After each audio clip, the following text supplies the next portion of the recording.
গ্রামের বাড়িতে এসেছি। আমাদের বাড়িটাও আপনাদের ঘুরিয়ে ঘুরিয়ে দেখাবো।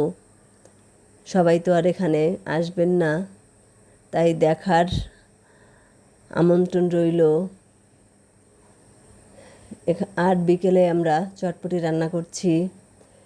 চটপটির আগেই সিদ্ধ করে রেখেছি। এখন চটপটি মশলা আর চাট মশলা দিয়ে জিরা, ধনিয়া, শুকনো মরিচ দিয়ে রান্না হয়ে গিয়েছে। ফুচকাগুলো ভেজে নেওয়া হয়েছে আর ছোটো করে নিয়েছি। আর এখানে পেঁয়াজ, ডিম দিয়ে আর শসা একই সঙ্গে মেখে রাখা হয়েছে।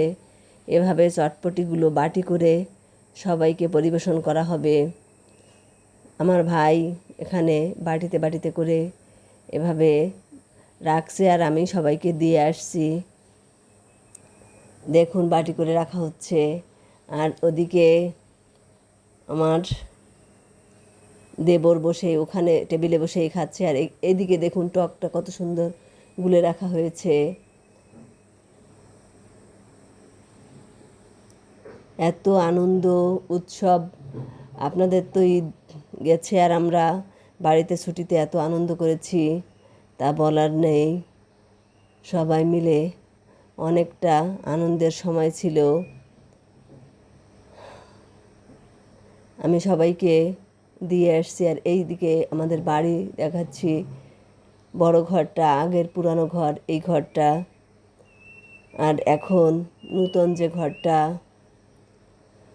হয়েছে বড় ঘরে আমাদের দুইটা ঘরই লাগে, কারণ সবাই মিলে আমরা 25 জনের মতো হয়ে যাই একই সঙ্গে। এখানে এই যে বড় ঘরটা দেখালাম, বড় ঘরটা উত্তর পোতায় করা। আর এইদিকে পশ্চিম পোতায় এই নূতন ঘরটা বেশ ছোট, সবাইকে ধরে না, তাই পুরান ঘর আর নূতন ঘর মিলেই আমাদের থাকতে হয়। আর এইদিকে এই যে রান্নাঘর আর পাশে এই টিউবওয়েলটা, ভিতরে সব ট্যাপগুলোই আছে।